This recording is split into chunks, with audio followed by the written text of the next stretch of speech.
What's up guys? Ça a fait. C'est toujours Mister Xavier Vidéo.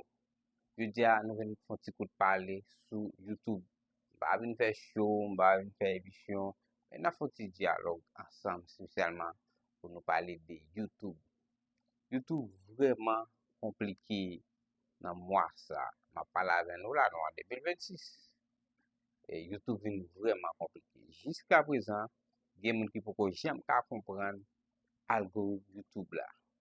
Comparé YouTube pas forcément son équipe qui chita devant, qui peut dire m'bal bay monsieur views, m'bal bay monsieur views. Non, YouTube là pas comme ça, c'est un robot qui contrôle tout système là, yo relé algorithme.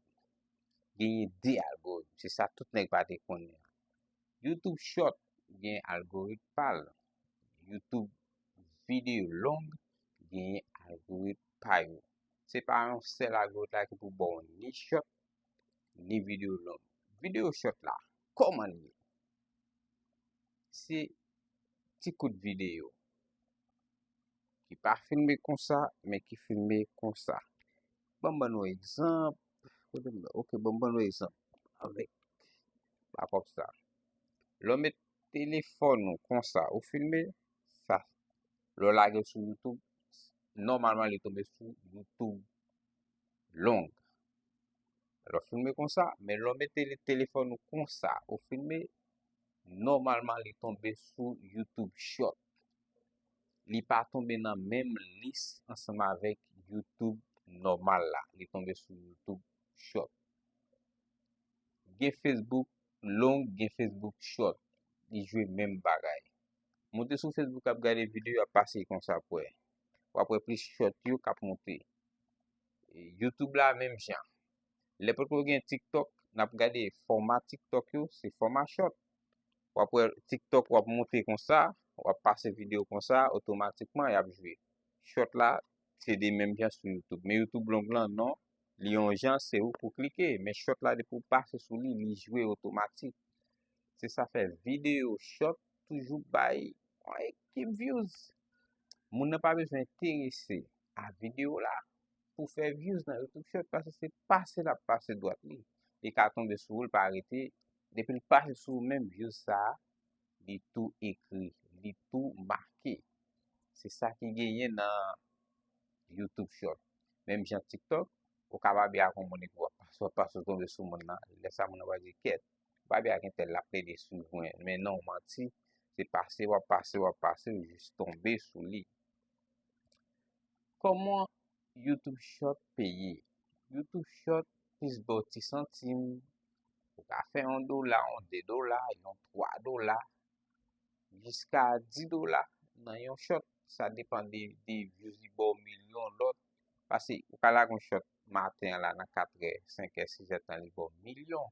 Parce que c'est le monde entier qui suit vous sur shot. Il pas besoin qu'on langue ou parler à nationalité tout. C'est passer la passer le tomber sur lui. Si l'intéressé, il ka abonné à vous. Shot bay en pile abonné, il mette plus audience sur channel ou et puis grand pile pays qui garde et pour qu'il y ait une catégorie fixe non shot pour gagner un pays qui garde fixe. Par exemple, j'aime parler là, c'est créole. Je dois faire une vidéo en créole dans YouTube long et puis moi couper une partie là-dedans, la sur short.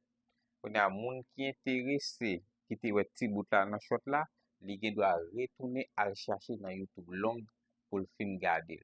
Mais si pas gagner une catégorie pour YouTube short, chaque soir jeune ou lage, ou après faire 100,000, 200,000 jusqu'à million, mais ou pas gagner un fan stable. Ou pas qu'on fanatique stable parce que les mon petit gado, ça ou te la qui a intéressé yo well, yo bagay, mais yo pas trop arrêté vous, yo va courir sur l'autre. Mais si ou fixer en catégorie, la prêter. Le YouTube short avec YouTube long sur nos seul channel, YouTube short là qui a tellement marché, qui a tellement fait views, ou décourager à YouTube long. YouTube short gen do a kokobe vidéo qui dans YouTube long malgré yo pas gagné même algorithme. Depuis seulement pour plaisir dans la YouTube short, sauf que mes channel ça pour short net ou après vidéo long yo pas marcher. Sou lage, pa jou gen akse a lage 5, 6, 7, même 10 short, même pa jou. Men, duran jou sa, ou supposé lage yon video long. De pou plezi nan short, ou pa jem lage long, ou ka di ket, video long pa interese patatikman ou se short, la ou chire. A chak video long, ou lage, pran 60 segoun la dan, lage l nan short la. Ou bien sa depan de ti bagay lo fe simple, ou di bon sa, map lage l nan short.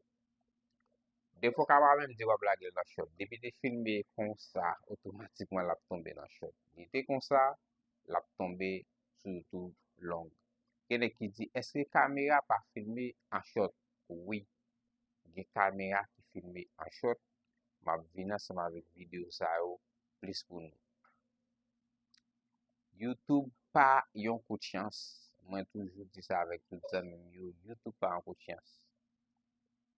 Ki sa algoritme la bezwen? Pou l'perso, tako tout YouTuber epi gros YouTuber nan moun nan ki se MrBeast. Men MrBeast pale li sa map di ya, li di YouTube pa yon kou de chans. YouTube so bezwen la da se yon bon tit ki atire moun yo. Eskize? Yon bon tit ki atire moun yo. Epi yon bon symbol. Symbol la, se sa an fransè ki li miniature. De pou gen yon bon titan video yo, epi yon bel miniature ki anvoyaje moun, normalman, moun aplike sou li. Epi sa ki li watch time nan. Watch time nan se kantite tan moun yo gade video a. Eske yo gade net, ou bi eske yo gade mwati la dan. Se sa fe sa important, kom pi go YouTuber nan moun lan di. Premier 5 seconde ki nan video a, nou supposé attirer attention spectateur public lan ensemble avec premier 5 secondes. So fon vidéo qui dit 15, 20, 30 minutes ou va lage sur YouTube, pi bel parti ouais moun ka intéressé dans l'idée YouTube là, couper 5 secondes là-dedans, mettez avant. Quand il fin passer pop et puis vidéo a tout commencé. Gen moun qui te pose une question, qui ça miniature? Miniature ami qui ça li? Lo a pase sou YouTube, poste ou wè ki interese ou klike sou video a se de miniature. A di wap pale de santé ou bien manifestasyon, wap wè travay yon bel foto kote kaoutchou a brûlé, kote sesi, nan peyi sa ou. So wap pale de touristou, wap montri bel plaj kom si tourist moun ap penye, yon a chalop, yon plezi pou ti ket koman ket moun ap an plezi, bam klike pou mwen. A di se sa kwa l'interese ou klike. So a fè miniature film, ka demontri sou ton film ou si yon diab ka vale yon moun, tet lan dan, depi de yo, ap di ket. Kado filme se, tout koman nan dan bouche diab la, pi depi a de yo. E pou klike. De pou klike. Ou gade 30, 15, 20 minutes, sa depan de longe video, gade mwati. Yo komanse konte a pati de yon minute. Sou pa ka fin gade video a net, se video 11 an, yo wan vele volye, gade menm 2 minutes la dan, menm 3 minutes la dan. Sou gade net, la pi bon toujou pou moun nan. L'autre bagay ki important sou YouTube, algoritme lan konen, kompare ya konen, premier inetan, li vreman posib pou tout YouTuber. De pou la kon video, ou el gen inetan, li pa fe 60 a 100 moun, konen video sa kokobe, pa dwi pa pran, pa dwi pa eklate, men la pran yon tan. Men pou viral nan yon video, nan premier inetan, si vous genye 100 moun ki wow, ou bien 60 moun. De sa, algoritme di ket, video sa interesan, oui, nan inetan gen 60 a 100 moun ki wey, mwen men ma pousse l. Au kontre, se li men ki kwa l pousse l, la ge ben kominote kap suivou an. Si te an kreol ou pale, video se video kreol, kreol haisyen, wapwe li pousse bay plis moun ka vivan Haiti. Wawane monte sou YouTube, pou tou wey paret. Se kompaye a se algoritme la ki voyel bay kominote pou la pase nan inetan gen 60 a 100 moun ka suivou. E sou gen yon groupe de moun ki tap ve video sa ou la repo, tout moun a pataje, rapide, wap fè 60 a 100 moun. Men lo vin gen yon fanatik, si ou gen 3.000 abone, 1000 abone, ou ka gen 500, ou ka gen 100 abone, men yon vou la gon video, ou gen 60 a 100 moun ki woy nan inetan. Sa depan de ki video, ki tit, ki suje, ou bi si ton bagay ka pase aktuel. Sa le di, gen yon bagay ka passe actuel dans pays ya, ou bien un événement, ou bien un football, ou un match, et puis c'est ou même qui la gen, et tout le monde t'entendait parler de li, yo kon à qui il t'a fait, et pas qu'à déplacer à le garder. Rapide, tout le monde a cherché ça sur internet là, rapide ou fait ça. Et moi, je vais avec plus bagay pour nous sur YouTube. Et ça dépend des gens nous intéressés à la vidéo ça, m'a kembe sur ça. Mais si nous pas intéressés à lui, on va rentrer dans l'autre phase. Parce que ça m'a fait pour nous là, actu sur YouTube en créole. Nous devons regarder en français, il y a des gens qui comprennent, il y a des gens qui pas comprendre. En anglais, il y a des gens qui comprennent, il y a des gens qui pas comprendre. Mais moi-même, moi fais le pour nous en créole. On va venir avec plus de détails sur nous sur YouTube. Abonnez qu'on y a pendant ma parler là. Avant même couper vidéo, il est regardé en bas. Cliquez sur abonner et puis petite cloche de notification et puis bon un petit commentaire ça nous paraît mais à qui sous qui ça nous t'a même parler. OK, c'était Mr. Xavier vidéo. Bye bye tout le monde. À la prochaine.